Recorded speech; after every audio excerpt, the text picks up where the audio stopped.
Good morning. It's a little bit later than when we usually start, but this is the first meeting of the year, so it's expected, I guess. Thank you very much. And again, since this is our first meeting, Happy New Year. We have, as usual, we have several updates that we would provide you, but please remember that this is your meeting, and hopefully you would have questions for us to answer. So with that, how about if we start with our proposal team? And Kelly is going to give us some updates. Thank you. Okay, good morning, everybody, and happy 2020. We have just a few updates from proposals this morning. The first thing we want to remind everybody of, this is really important that you guys remember that Form 800s are due before the proposal is submitted. I know in the past we've had some issues where we've submitted it after the fact. That puts us out of compliance with federal guidelines. So we're really making a concerted effort to make sure we have those Form 800s on file completed prior to the proposal deadline. If you have any questions about that process, please let us know and we'll connect you with our COI folks. The second thing we want to remind everybody of is when a detailed budget is required, which is for most proposals, we really need everybody to be using an Excel spreadsheet, preferably the templates we've created, because it hits all of the main topics we would expect to see in a detailed budget. Occasionally a sponsor has a template that they require be used. So if that is the case, please make sure you're doing that. And then of course, please make sure you're doing the summary budget and Cayuse, so we have that completed information. If we need to update that with any changes that were made after our initial review took place, we will make sure that that is done.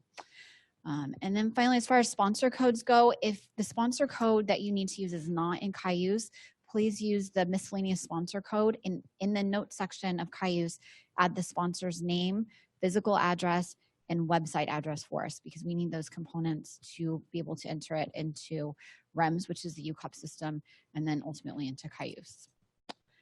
Those are our updates for January. I have a question for you. Yes, I think sir. you mentioned Form 800. Correct. You mean all of the federals, like PHS2, or just Form 800? At the proposal stage, we only require the Form 800 unless there's an advance account that would require 700U, but that's fairly rare for proposals. Generally, it's the Form 800 itself. Okay, but the clarification on that, federal requirements are that the federal disclosures should be in file when we send the proposal off.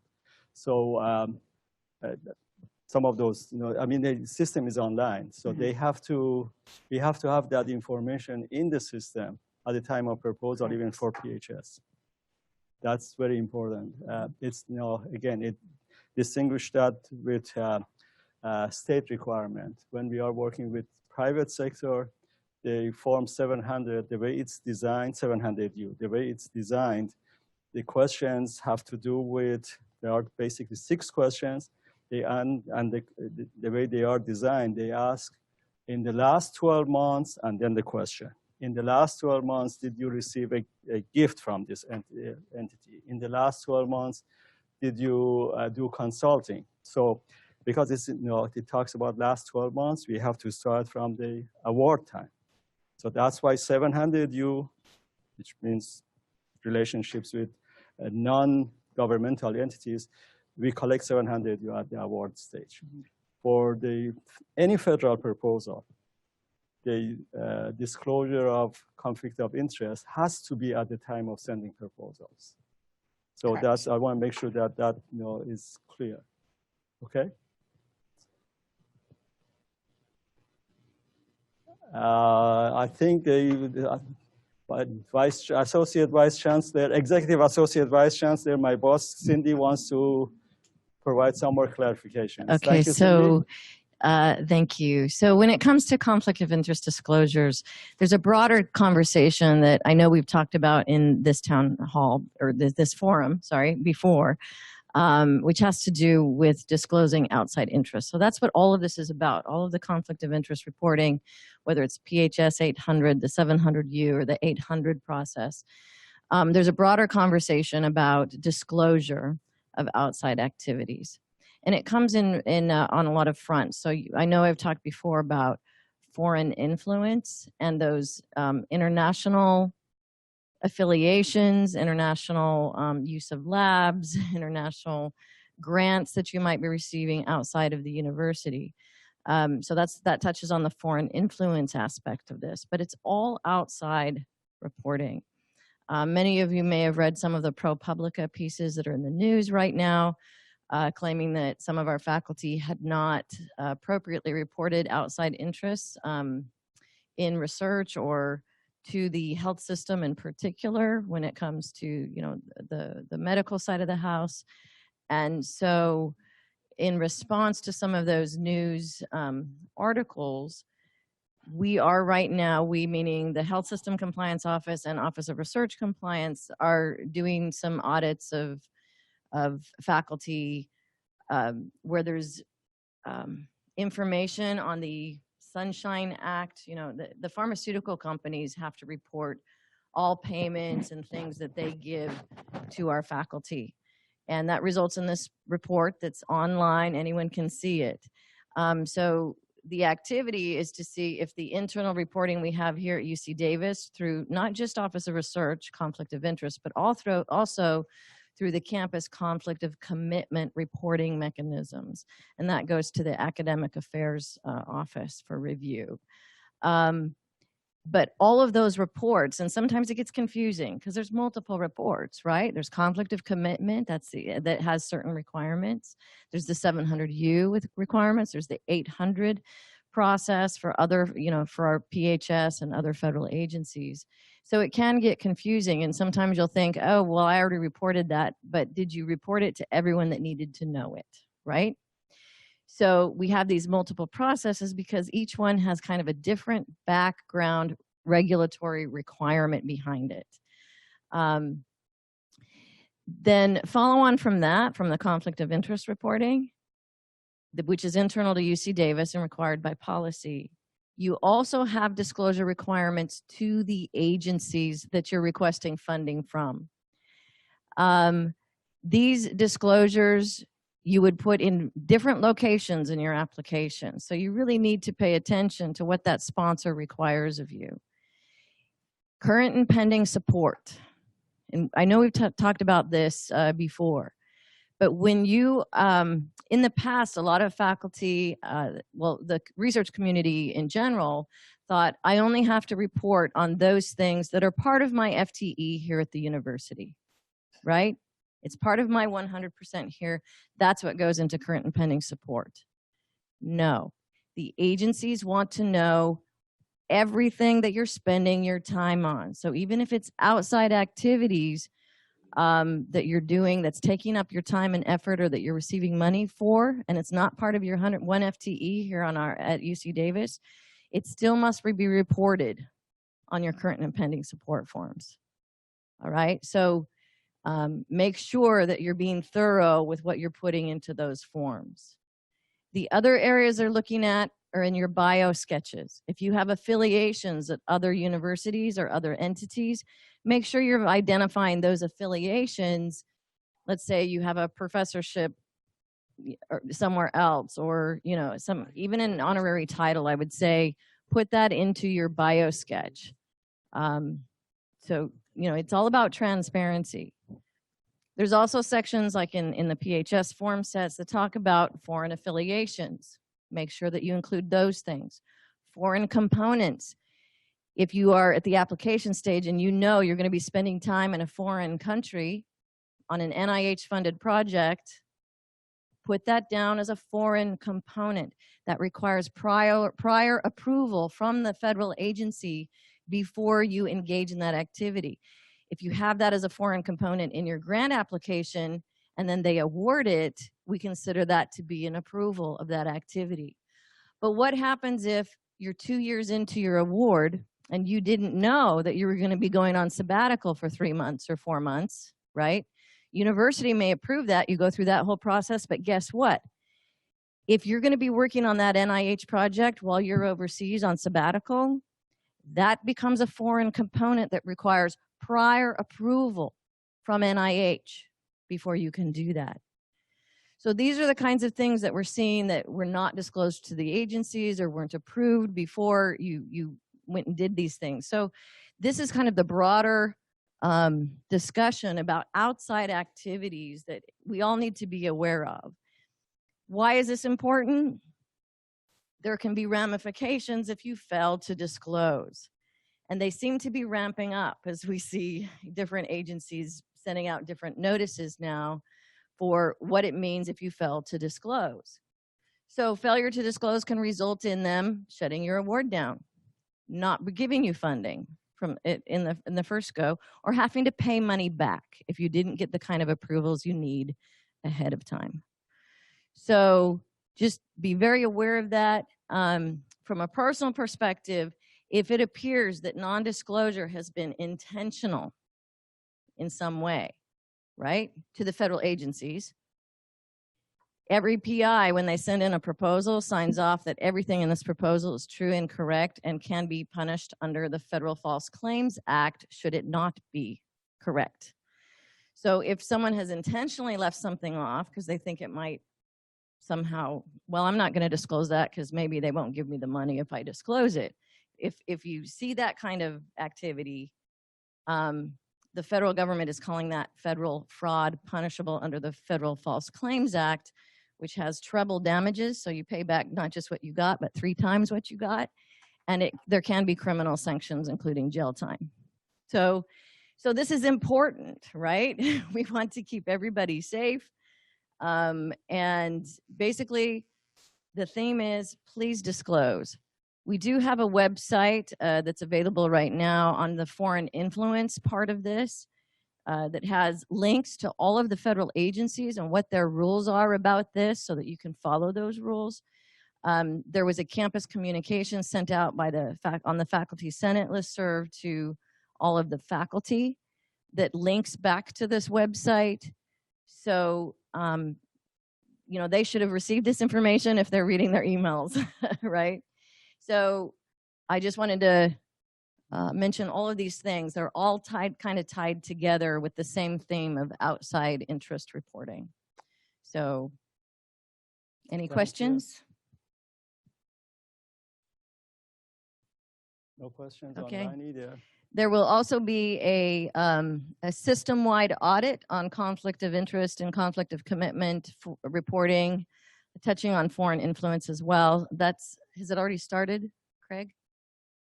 Not yet? Yeah, the system-wide audit.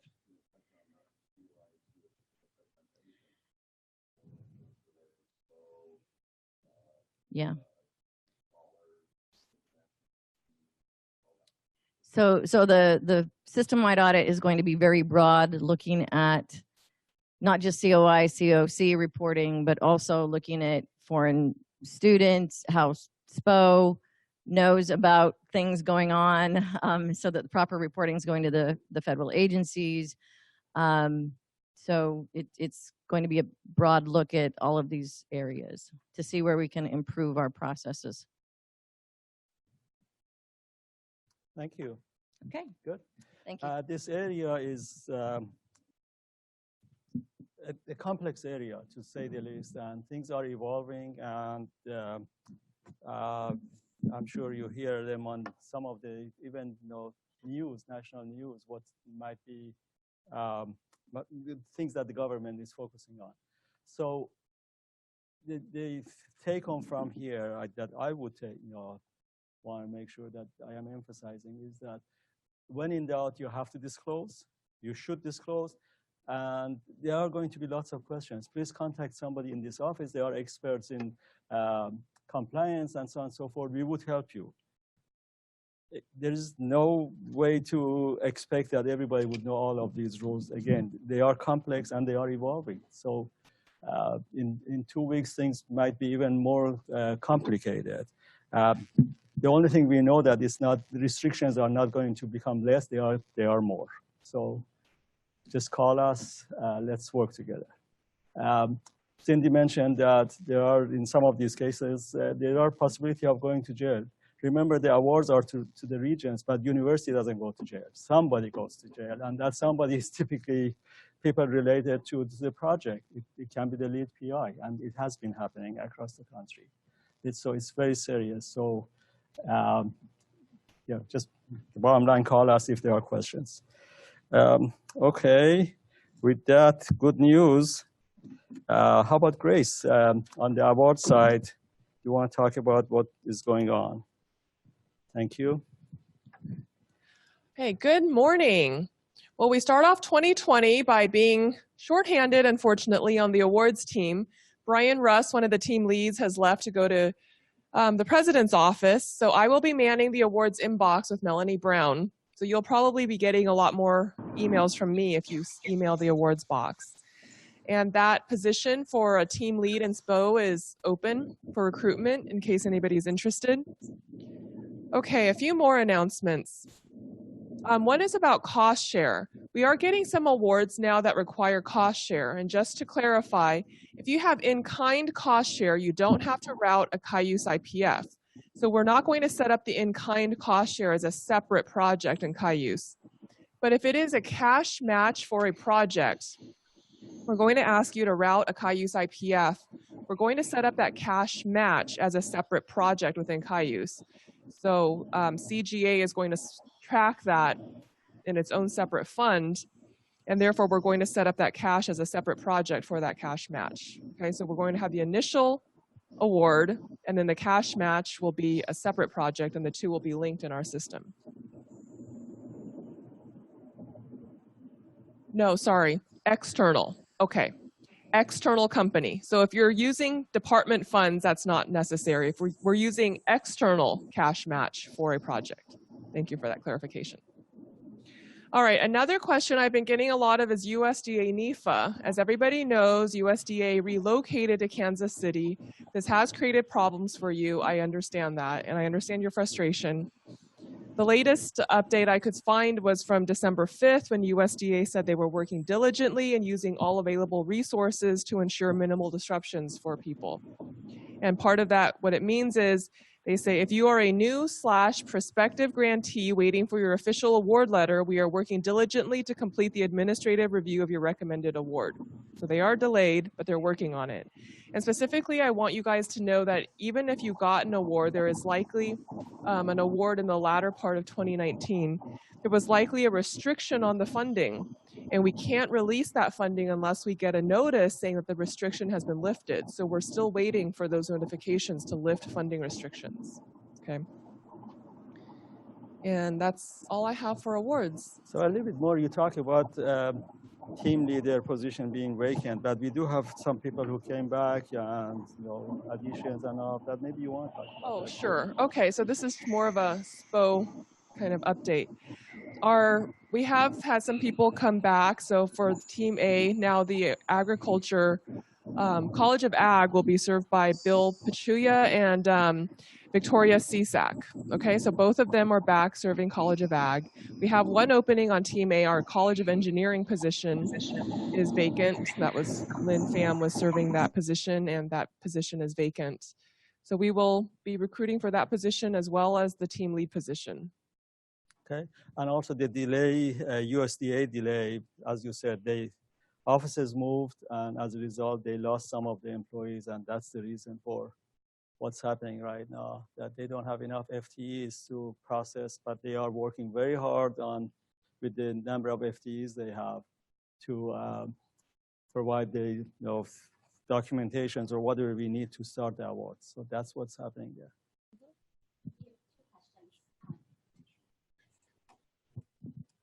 Okay, so the first question from online, and I'm going to ask them together actually, Grace, because they're related. So is this still the case if the cash match is classified as a gift? So do they have to create an IPF for that case? And then the other one is about a group that is currently applying for France Berkeley funds that requires OVCR and department matching funds. Should they list this in Cayuse SP as cash matching? Okay, let me answer the question regarding UC Berkeley, France Berkeley funds. That's the way that works is that there's, first of all, there's every year deadline is the last day of January for applications.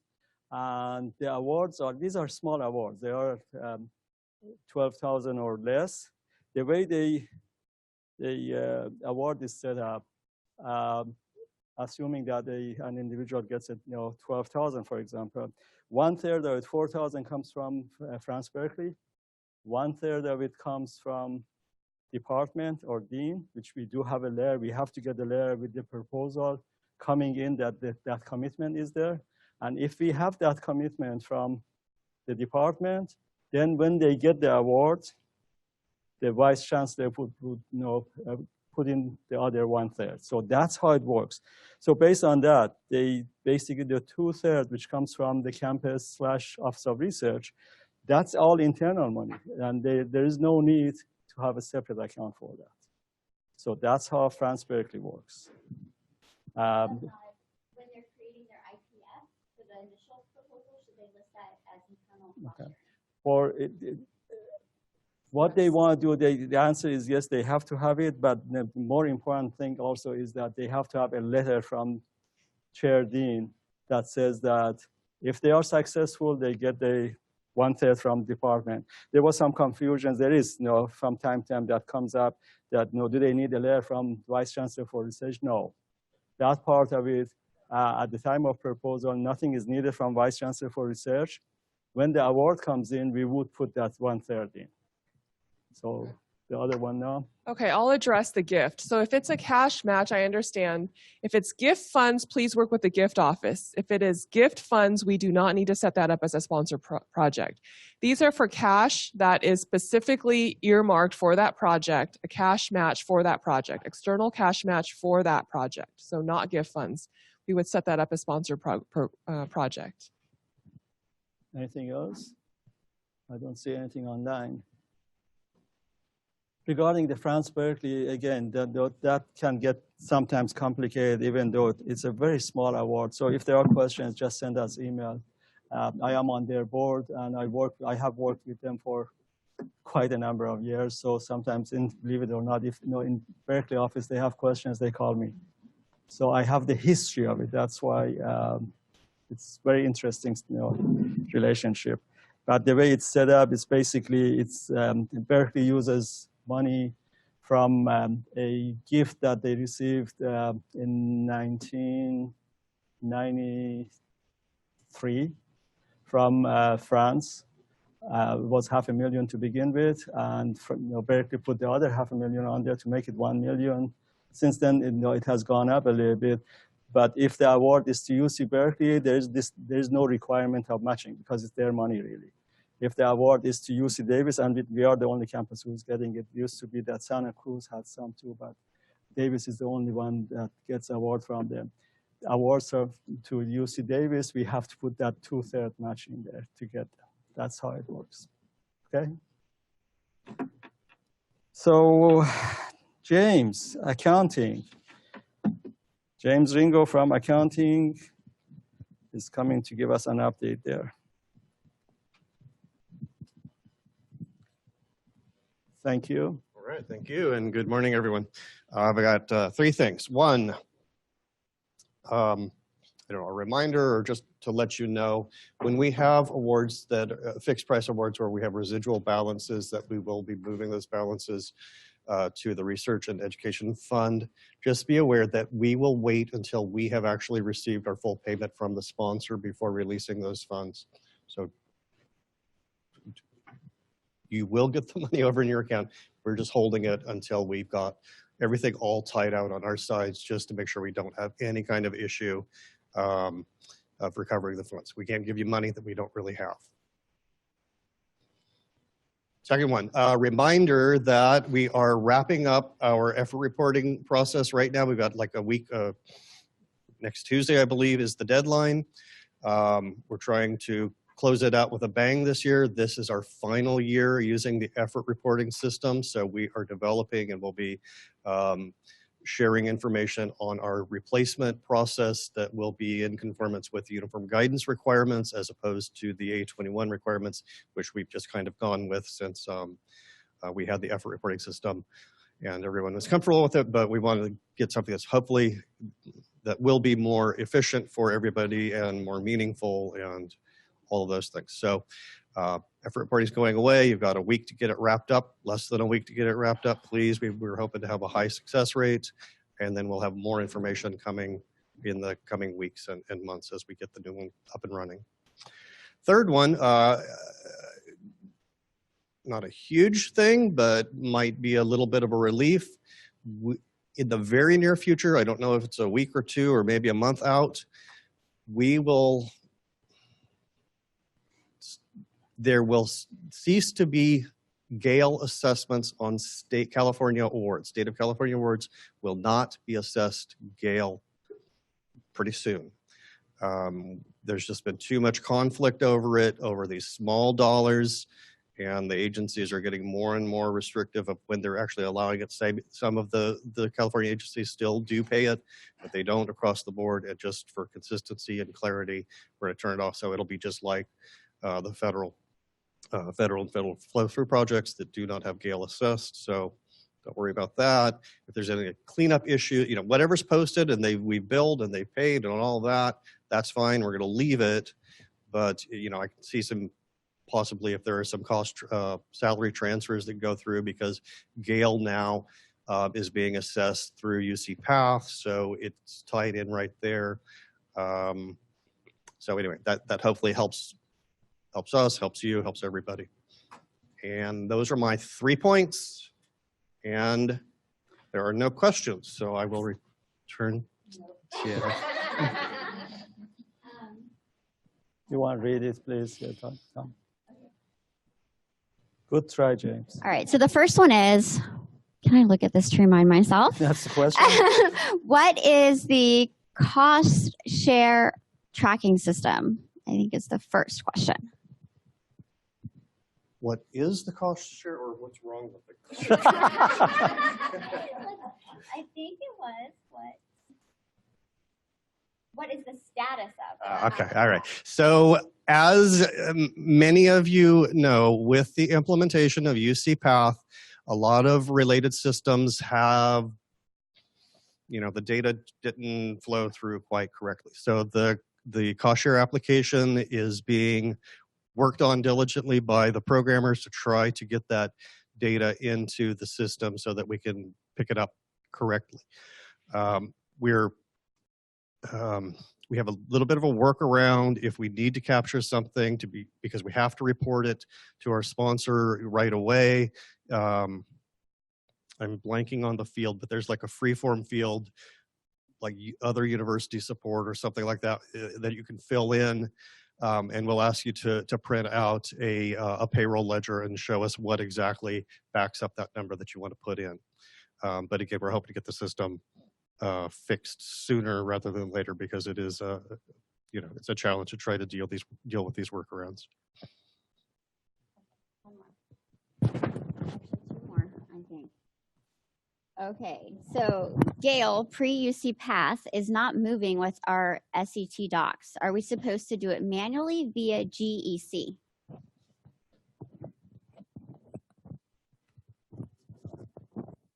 You do that with a GEC. And then, will the PI 325 ledger review be fixed or an alternative? The issue with the payroll liens and UC Path, many of our department PIs are inquiring about the status. So the same thing with the PI ledger review, with the UC Path data not flowing through correctly, that is also being worked on, same basic issue as the cost share application has. Liens do not exist in UC Path, so that will not be, there will not be liens.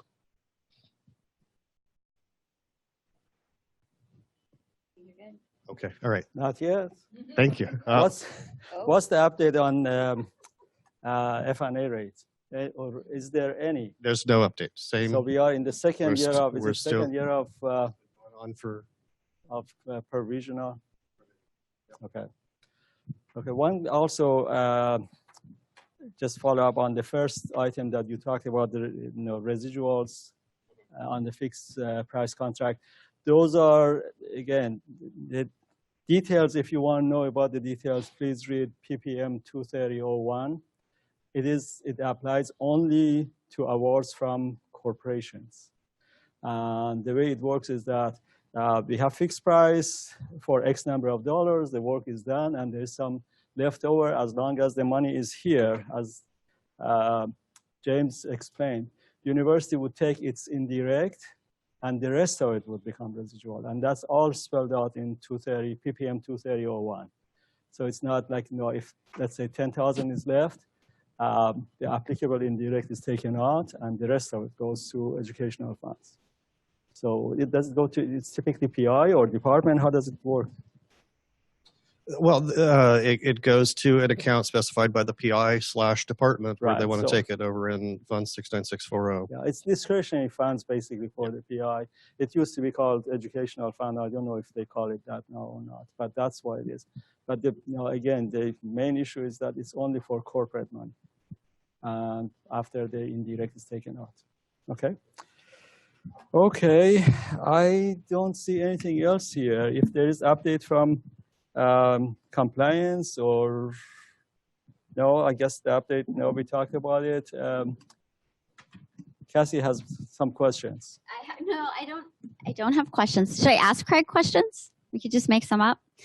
Okay, I just wanted to do a little reminder, and maybe some people don't know, but we have a lot of staff development classes coming up. And there's space in almost all of them.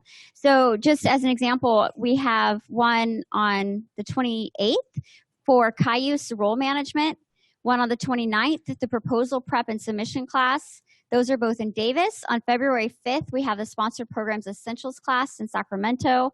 On February 18th, we're doing the proposal prep and submission class in Sacramento. And on February 25th, we're doing a class on incoming and outgoing subawards in Cayuse in Davis. So they're all in the learning management system. You can also find information on them and many other ones that are coming up in April and beyond on our website. So just a little reminder about those. Thanks. Okay, thank you very much. Any questions about anything, either from here or online? This is a very short meeting. Seems like it's only 10 after 9.